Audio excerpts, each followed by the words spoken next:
Magandang araw po sa inyong lahat mga kababayan at welcome back dito po sa ating munting channel Pinas News Review, kung saan re-reviewin po natin ang mga mahalagang balita dito sa Pilipinas. Mga simpleng komento sa mga issue dito sa Pinas. At eto nga mga kababayan, kapapasok lang. Diyos ko po, grabe ang nangyari kay Ted Filon. Lahat na bigla sa balitang ito. So yan mga kababayan ang ating alamin mula po rito kaya Banat News Updates. Nasa description po ang full video link ng video ito.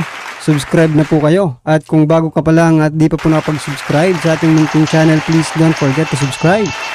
At i-click na rin po ang bell notification para updated po kayo sa lahat ng ina-uploads nating reaction video. At eto na nga mga kababayan, sama-sama at sabay-sabay po natin pakinggan na panoorin at bigyan ng komento ang video ito. Eto na po. Usapan natin si Idol Ted Filon, yung viral panata ng nambubudol sa Pilipinas na kanyang kinumpos. Nako, marami ang nagsasabi na igugurgur yan. Mawawala yan sa TV5. Nako, ito, hindi pa awat si Ted Filon. Talagang binabanatan niya ng gusto ang bagong Pilipinas ng administrasyon ito. Yan mga kabayan, abang-abangan lang po natin kasi si PRRD, di ba? Si PRRD po ay ginawa na po nila ng video na maalam na nga. So malamang sa malamang itong si Ted Filon, isa rin sa mga gawan nila ng peking video, di ba? Oh, kasi nga po eto, si Ted Filon po nagising na po sa katotohanan. Ha? Oh, kaya eto, nagsasalita na po against sa gobyerno. O, hindi na lang po mga ordinaryong mamamayan ang nakakapansin, no? O, ito dapat ang pinaka-appropriate na makapansin kasi journalist po siya di ba? Pag isa kang journalist dapat napapansin mo lahat mabuti man yan or masama na ginagawa ng ating gobyerno, dapat ay ibalita mo. O, ito nga mga kumbayan yung reaksyon ni Sir Ted Filon doon sa bagong Pilipinas hymn. Ito. Talagang ito na ang tunay na journalist natin. Nagising na. Ito, i-share ko sa inyo ang isa sa episode ni Ted Filon sa kanyang programa sa TV5. Talagang sapul na sapul ang bagong Pilipinas. Ito ba ang bagong Pilipinas? Hindi ko pwedeng ma-upload, baka may copyright, iparinig ko na lang. Ito. Bagong Pilipinas. Ito raw ang brand of governance and leadership ng Marcos Jr. Administration. Bagong Pilipinas.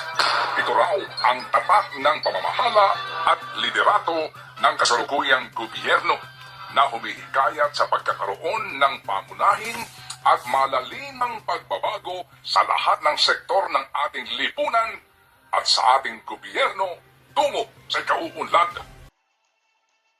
Yan mga kabayan, malalimang pagbabago. Matindi yan Matindi po talaga ang pagbabago ngayon mula sa pinakailalim. Binabago po nila. Hindi lang po binabago at nililimas din nila mula sa pinakailalim, nililimas po nila. Nako. Ng bayan. Ang bagong Pilipinas daw ay isinasalarawan sa pamamagitan ng may prinsipyo, may pananagutan, at maasahang gobyerno. Pero wika ng isa kong kakilala, anong bagong Pilipinas ang pinagsasabi ninyo? Kayong ang simpleng plastic card ng driver's license ko ay hindi maibigay sa akin ng LTO. Basag. Ang wikang ito ng aking kakilala ay maaaring ituring ng iba na maliit na bagay lamang. So, kita nyo ang tapang ng ating idol na Ted Filon. Ngunit sa naging talumpati po ni Pangulong Marcos Jr. noong Linggo, Enero 28, sa Quirino Grandstand, malinaw na ang mga reklamong tulad ng winiwika ng aking kakilala ay hindi dapat nangyayari sa bagong Pilipinas. Pakinggan natin ito. habang ang pagbabago ay nagsisimula sa pamahalaan. While power emanates from the people, change must begin from government. Wow. So yan mga kababayan, napaw na lang po, no? Napawaw na lang tayo. Ha? Napawaw na lang tayo dito sa Pinabi. Ewan ko ba mga kababayan, baka totoo nga yung sinasabi ni Ma'am Harlika, no? Na, kayo mga karibin natin, baka sabihin naman paninira ito. Pero, bangag po, ba? Kasi yung sinasabi niya, hindi naman nakikita sa realidad. Ibig sabihin, it's just an imaginary. Pag sinabi natin imaginary mga kababayan, maaaring may something, no? Na nag-pupush para magkaroon ng imaginary. Nako po. Kaya naman, ito ang aking mga mahigpit na tagubil sa mga kawani ng gobyerno. Ano yon? Bawal ang tamad at makupad sa pamahalaan. Walang puwang ang mga mabagal at sagabal sa serbisyo publiko. Services must be fast. Projects must be completed on time. Deadlines must be met per schedule. Services must be So yan mga kababayan, narinig niyo po ba? Ha? Totoo ba? Nangyayari ba yan sa totoong buhay? Mga kababayan, bawal ang makupad. Dapat nandun agad. Yung mga proyekto dapat matapos agad. Ang tanong, may proyekto ba? Ano po ba? May binabalit po big. Yung talagang alam ng taong bayan na project talaga. Diba? Like Bill, diba? Ni Pangulong Duterte. Drug on war. Ano pa? Ano bang project?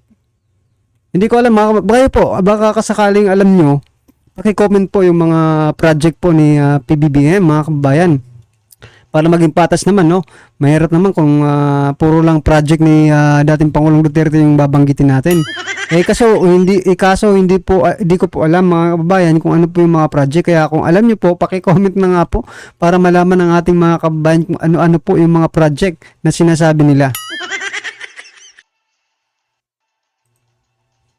be fast. Projects must be completed on time. Deadlines must be met per schedule. Ang pagkakaroon ng national ID ng bawat Pilipino, kailan kaya ito matutupad? Huwag na po natin Dali national ID. Ako, nakatanggap na ako ng national ID. Ang aking wife, hanggang ngayon, wala pa. Kumusta? Nandyan na ba ang inyong national ID? Ito, very specific example, national ID. Wala pa rin hanggang ngayon ang aking wife. Ang tagal na, more than 1 year na kami nag-apply. Ako lang ang dumating, ang wife ko wala. Tuloy natin. munang isama sa mga katanungan ang tanong ng Commission on Audit kung kailan matatapos ang 96 billion pesos na halaga ng mga proyekto ng DPWH na matagal na nakatenga at nasasayang lang. Basag. Pa lamang po ng panunungkulan ni Pangulong Marcos Jr. Lumiham na po sa kanya ang Confederation of Truckers Association of the Philippines Incorporated para po ipaabot at maaksyonan ang kanilang mga problema sa pagnegosyo. Kasama rito ang kanilang problema sa pantalan at ang walang habas na pangungutong ng mga tauhan ng iba't ibang lokal na pamahalaan kung saan dumadaan ang kanilang mga truck. Sa pinakahuling impormasyon na aming nakalap mula sa grupong ito, wala pa rin pong pagbabago. Alamak pa rin ang kutungan. Mula noong pong nagsumbong sila, Hunyo, noong unang taon ng panunungkulan po ni Pangulong Jr. At ang Nako po. ito ay siya ring reklamo ngayon ng grupo ng Benguet Vegetable Truckers and Traders Association sa kanilang paghahatid ng produkto mula Benguet patungo sa lungsod ng Maynila. Ito ang kwento ni Rudy Eto lang mga kabayan, no? Singit ko lang po. Diba kasi pinag-uusapan naman dito yung mga agriculture dito. Nabanggit po kasi yung agriculture, no? Sa Benguet. Ito po yung tanong ko mga kabayan, no? Kasi si BP Sara nag-resign po, di ba? bilang secretary ng Department of Education. Pero number 1 po siya sa mga survey number 1 trusted yung department niya. Ang tanong ko, di ba mga kababayan, alam naman po nating lahat na pag-upo ni PBBM, siya po ay naging secretary ng Department of Agriculture. Ano po ba ang nagawa ni Secretary President Bongbong Marcos Jr. dyan sa agriculture? Diba? Ano po yung kanyang mga nagawa? Kasi siya naman po yung pinilit niya naman po na yung sarili niya na maging Secretary of Agriculture at gagawin niya daw yung nararapat, no? So ang tanong, ano po ba ang mga nangyari? Nang umupo siya bilang secretary ng Department of Agriculture. Diba? Nagtaas ng mga presyo. Kaliwat ka ng mga smugglers. Hoarders. Ano pa mga kababayan? Sabihin nyo nga, i-comment nyo kung anong nangyari sa Department of Agriculture natin. Diba? Eto nga lang Ito lang ang hindi natin maintindihan lahat, mga kababayan. Kung sa Department of Agriculture nga, hindi po siya naging effective. Paano pa kaya ang pagiging presidente? Yan ay nagtatanong lang po ako mga kababayan, base po sa mga naging gawa nila, actions nila, based on sa Department of Agriculture, kung ano po yung mga nagawa nila. Diba? O ako nagtatanong lang po mga kababayan, kasi kung hindi niya nga nagawa yung nang maayos yung tungkulin niya, no? Diyan sa Department of Agriculture, paano pa ang pagiging isang ama ng ating bansa? Diba? Ulawan ang presidente ng Benguet Vegetable Truckers and Traders Association ng amin siyang makapanayam kamakailan. Direktahan na nilang sinabihan ng aming mga driver na maglagay sila ng 2,000 bawat truck kada buwan. Kung hindi, ay hindi na sila doon padadaanin. Sa totoo lang po, may mga video kami, may mga ticket silang inisyu sa amin. Ngayon, pag ang amin po mga driver ay nagpaliwanag o nakipag-usap sa mga traffic enforcer na Manila, dinadagdagan pa nila violation ng mga driver. Bukod sa no entry, ang nilagay nila sa ticket, nilalaglihan pa nila ng arrogance. Kaya po, ang nangyayari, natatakot na yung mga driver namin na bumiyahe papuntang Maynila. Maging ang grupo po ng United Broiler Racers Association o UBRA ay naghihinagpis din sa ika nila'y napakaraming regulasyon at hirap na kinakailangang pagdaanan para lamang makapagbiyahe ng kanilang produkto sa bawat bayan at lalawigan. Datapwat sa bagong Pilipinas. Sinabi ng Pangulo na nahinto na ang kotongan sa daan. Ito ang sabi niya. Patarasta. So, ang daming puros salita lang itong gobyernong ito. So, una nga,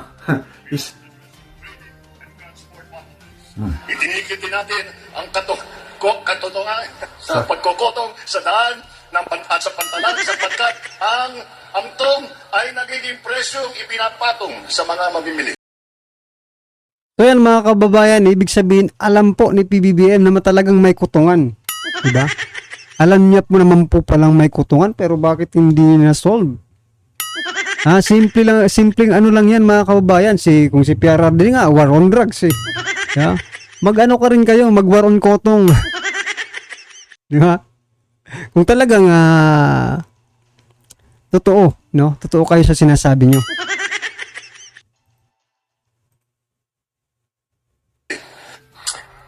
Ano raw?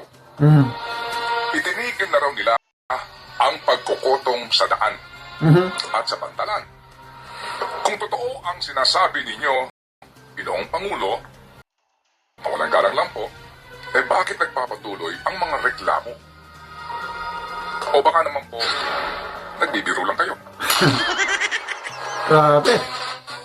Sa bagong Pilipinas, ang pagbabago daw ay nagsisimula sa pamahalaan.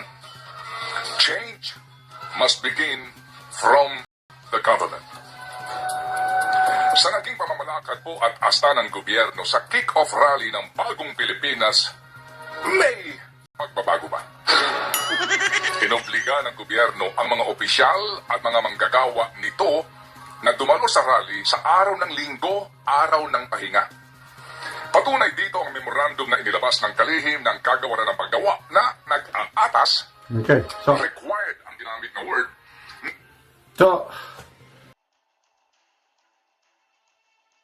So yan mga kababayan, ano po ang inyong masasabi? Talagang totoo ba? Totoo ba itong bagong Pilipinas na kanilang sinasabi sa atin na ito po ay isang panaginip, no? Or pangarap naman po nila kasi 'di ba yung 20 pesos na kilong bigas pangarap naman daw 'yun eh. Etong bagong Pilipinas baka pangarap lang din ito mga kababayan kasi hindi naman po natin nakikita or nararamdaman, no? Yung mga sinasabi nila sa katotohanan. Yan mga kababayan, ano naman po ang inyong reaction, i-comment lang po sa baba para at least alam po ng ating mga kababayan ng inyong pong komento or opinion patungkol po sa video ito. Alright? Kung bago ka pa lang at di pa po nakapag-subscribe sa ating munting channel, please don't forget to subscribe at i-click na rin po ang bell notification para updated po kayo sa lahat ng ina-uploads nating reaction video. Maraming salamat po.